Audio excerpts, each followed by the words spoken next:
ఓం శ్రీ గురుభ్యో నమ. శ్రీమన్మహాగణాధిపతే నమ. తెలుగు పాపులర్ టీవీ ప్రేక్షకులకు మరియు భగవద్భక్తులందరికీ కూడా ఉగాది క్రోధినామ సంవత్సర శుభాకాంక్షలు. ఉగాది క్రోధినామ సంవత్సరంలో ద్వాదశ రాశి వారి యొక్క ఫలితాల్లో ఇప్పుడు సింహరాశి వారి యొక్క గ్రహచార గోచారాలను చూద్దాము. సింహరాశిలో మకా నక్షత్రము 1, 2, 3, 4 పాదములు, పుబ్బా నక్షత్రము 1, 2, 3, 4 పాదములు, ఉత్తర నక్షత్రము 1వ పాదము సింహరాశిలోకి వర్తిస్తాయి. ఇక సింహరాశి వారి యొక్క ఆదాయాన్ని చూసినట్లయితే 2గా ఉన్నది. అదేవిధంగా వ్యయము 14గా ఉన్నది. అదేవిధంగా రాజ్యపూజము 2, అవమానము 2గా ఉన్నది. ఈ యొక్క సింహరాశి వారందరికీ కూడా ధన కుటుంబకారకుడైనటువంటి గురుడు 10వ రాశిలో, రాహువు 8వ స్థానం నందున ఈ సంవత్సరము ప్రారంభం నుండి పోరాట నరకమైన జీవితాన్ని గడుపుతారు. శారీరకంగానో మానసికంగానో కృంగదీయును. శరీరంలో ఆరోగ్య బాధలు, నేత్రపీడలు, మందత్వం, నిరుత్సాహంగా ఉండే అవకాశాలు ఎక్కువగా ఉన్నాయి. అవమానకరమైనటువంటి పనులు, అపనిందలు, రావలసిన సొమ్ముకు కొన్ని ఆటంకాలు, ఇవ్వవలసినవన్నీ కూడా తప్పక ఇస్తారు. ఎంత మంచిగా ఉందామనుకున్నా ఏదో ఒక లోపం వల్ల కొన్ని ఇబ్బందులు తప్పవు. అనేక ఊహించని సంఘటనలు జరుగును. ప్రారంభంలో కష్ట నష్టాలు కనిపించినప్పటికీ కూడా చివరికి ఆదాయం బాగానే ఉంటుంది. బంధుమిత్రాదులతో సహాయ సహకారాలు సిద్ధిస్తాయి. మీ యొక్క తెలివితేటల వలన కొన్ని గడ్డు సమస్యల నుండి బయటపడగలుగుతారు. కళాత్ర సంతానం పీడలు, ధన భయము, ప్రయాణాదులు, ధన నష్టము, చోర భయము, జాగ్రత్తగా ఉండాలి. ప్రతి విషయంలో కూడా ఆందోళన, భయం కలుగును. నేత్ర, కంఠ, హృదయ బాధలు తప్పవు. ఏ చిన్న కార్యం మొదలుపెట్టినా ఆడవారి సలహా తీసుకోవడము చాలా చాలా మంచిది. వారి ప్రమేయంతో మీ జీవితం ముందుకు సాగును. బంధుమిత్ర వర్గం వారితో సమయస్ఫూర్తిగా నడుచుకోవాలి. ఊహించని అద్భుత సంఘటనలు జరుగును. కొన్ని విషయాల్లో కొద్దిగా తప్పించుకుంటారు.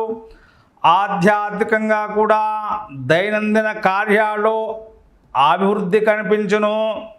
ఈ సంవత్సరం ఉద్యోగులకు అనుకూలంగా ఉండే అవకాశాలు తక్కువగా ఉన్నాయి.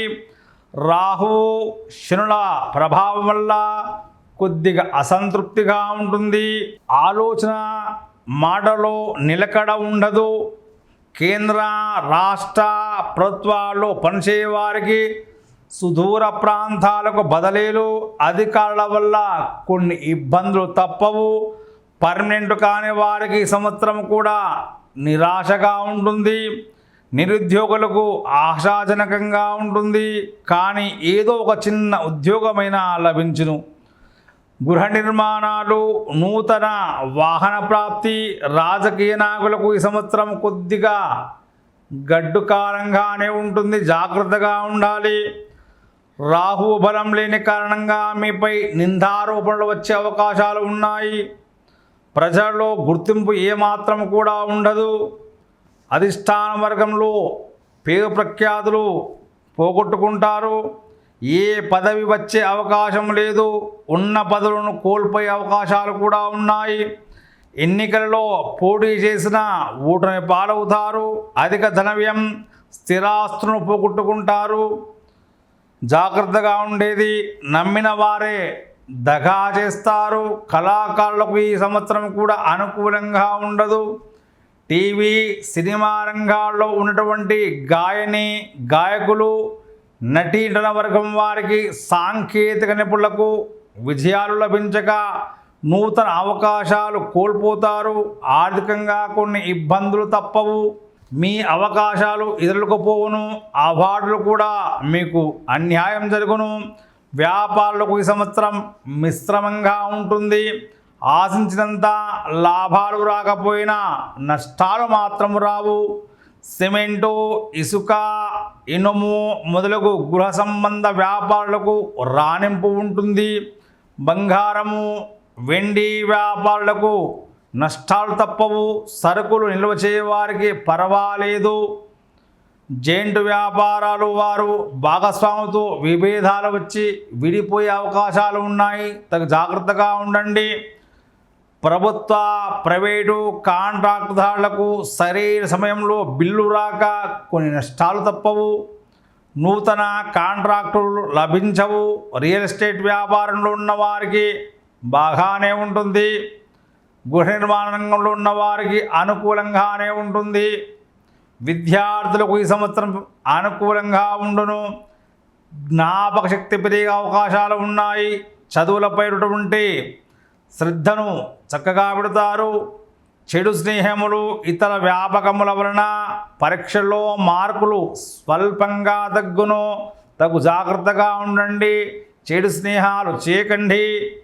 Engineering, medicine, B E D, LAWCET, ICET, polytechnical మొదలగు ఎంట్రన్స్ పరీక్షలు రాయవారు మంచి ర్యాంకులు పొందిన కోరుకున్న సీట్లను కొన్నిసార్లు పొందలేరు. జాగ్రత్త వహించాలి. ప్రయత్నాలు ఎక్కువగా చేయాలి. అదేవిధంగా వ్యవసాయదారులకు ఈ సంవత్సరం మొదటి పంట కంటే రెండవ పంట బాగా వస్తుంది. కొత్త రుణాలు చేయవలసి వస్తుంది. కౌలుదారులకు కొన్ని ఇబ్బందులు తప్పవు. గృహంలో అశాంతి, విరోధాలు ఉండును. చేపలు, రొయ్యల చెరువుల వారికి విపరీత నష్టాలు వచ్చే అవకాశం ఉంది. పంట వేయకపోవుట చాలా మంచిది. పౌల్ట్రీ రంగంలో ఉన్నటువంటి వారికి నష్టాలు వచ్చే అవకాశం ఉంది. తగు జాగ్రత్తగా వ్యవహరించాలి. అదేవిధంగా ఈ సంవత్సరము సింహరాశి స్త్రీలకు అంతగా అనుకూలంగా ఉండదని చెప్పుకోవచ్చును. భార్యాభర్తల మధ్య చిన్న చిన్న మాట పట్టింపులు వస్తాయి. విరోధాలు, ఏమి మాట్లాడినా కూడా విరోధమా అన్నట్లుగా ఉంటుంది. కొన్ని ముఖ్య సమస్యలు ఎదురవుతాయి. విలువైన వస్తువులు పోగొట్టుకుంటారు. దొంగల వల్ల భయము. ఉద్యోగాలు చేయవారికి దూర ప్రాంతాలకు బదిలీలు. ఆరోగ్యం కూడా అంతంత మాత్రమే. శస్త్రచికిత్స, గర్భిణీ స్త్రీలకు ఆపరేషన్, డెలివరీ, అదేవిధంగా పుత్ర సంతాన ప్రాప్తి కలిగే అవకాశాలు ఉన్నాయి. వివాహం కాని స్త్రీలందరికీ కూడా ఈ సంవత్సరం ప్రథమార్థంలో కొద్ది అవకాశం తక్కువగా ఉంటుంది. మొత్తం మీద ఈ రాశి స్త్రీ పురుషాదులకు గృహ సంచారం మిశ్రమంగా ఉన్నందువల్ల అన్ని వర్గాల వారికి కొన్ని ఇబ్బందులు మాత్రం తప్పవు. మీ యొక్క శక్తి సామర్థ్యాలు, తెలివితేటలు, ధైర్య సాహసాలు ఫలితం ఉండదు. ప్రతి చిన్న విషయంలో యోచించి మసులుకోవలను. తగు జాగ్రత్తగా ఉండవలను. ఈ విధంగా సింహరాశి వారందరూ కూడా శనివారము, మంగళవారము నియమాలు పాటించండి. ఆయా రోజుల్లో చక్కగా నవగ్రహ ప్రదక్షిణ చేయండి. మీకు దగ్గరలో ఉండి శివాలయంలో శివుడికి రుద్రాభిషేకం చేయించుకోండి. అదేవిధంగా ఓం నమశివాయ అనే శివ పంచాక్షర మంత్రాన్ని జపిస్తూ ఉండండి. రాహుగ్రహానికి, శనిగ్రహానికి ఇద్దరికి కూడా చక్కగా జపాలు, హోమాలు చేయించుకోండి. శుభదాయకంగా ఉంటుంది. శుభం భూయా. శ్రీ గురుభ్యో నమః.